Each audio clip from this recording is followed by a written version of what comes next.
Hari ini kita dari kelompok 5 mau ngebahas tentang perubahan yang terjadi di Indonesia akibat dari komunikasi global. Nah, di situ ada 4 poin. Poin pertama, terjadinya perubahan kebudayaan yang ada di Indonesia. Poin kedua, terjadinya perubahan komunikasi antar daerah di Indonesia.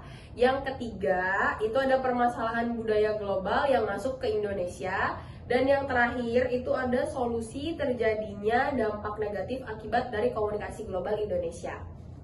Oke, aku mau jelasin yang pertama, yaitu terjadinya perubahan kebudayaan yang ada di Indonesia.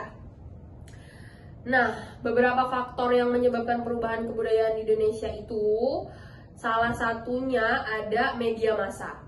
Perkembangan teknologi informasi dan komunikasi seperti internet dan media sosial. Yang kedua, migrasi dan mobilitas.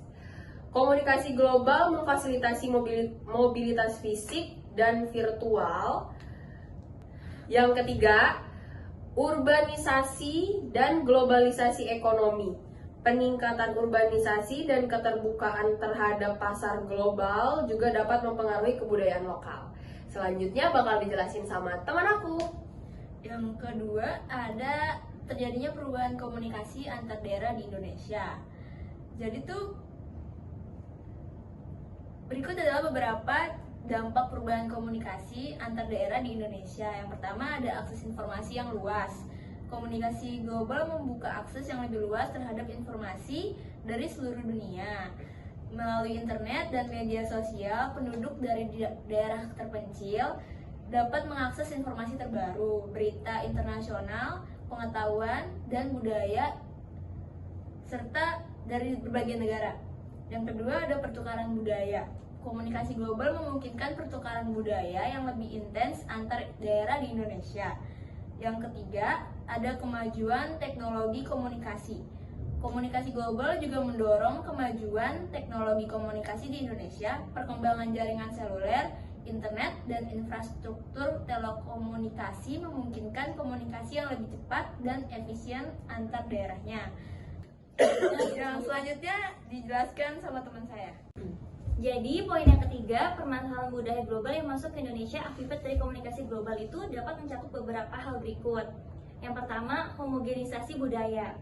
Komunikasi global dapat menyebabkan homogenisasi budaya di berbagai negara, termasuk Indonesia. Budaya yang dipromosikan melalui media, massa, dan internet seringkali berasal dari negara-negara besar atau barat, dan dapat menggantikan atau menggeser budaya lokal yang ada saat ini. Yang kedua, ada influensi konsumsi. Komunikasi global memperkenalkan gaya hidup dan tren konsumsi dari berbagai negara. Hal ini dapat menyebabkan munculnya budaya konsumsi yang berfokus pada barang-barang dan gaya hidup yang impor. Sementara produk-produk lokal akan terpinggirkan. Dampaknya adalah peningkatan konsumerisme dan penurunan keberlanjutan budaya lokal. Dan poin yang terakhir adalah konflik nilai budaya. Komunikasi global memperkenalkan nilai-nilai dan norma-norma budaya yang berbeda, yang mungkin bertentangan dengan nilai-nilai tradisional di Indonesia. Hal ini dapat memunculkan konflik dalam masyarakat terkait perbedaan dalam pandangan, moral, agama, dan norma sosial. Konflik budaya dapat terjadi antara generasi muda dan orang tua, serta antara kelompok-kelompok dengan latar belakang budaya yang berbeda. Selanjutnya akan dilanjutkan oleh teman saya.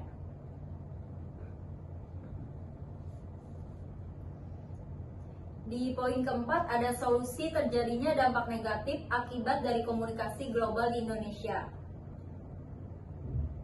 Yang pertama, ada pendidikan dan kesadaran budaya.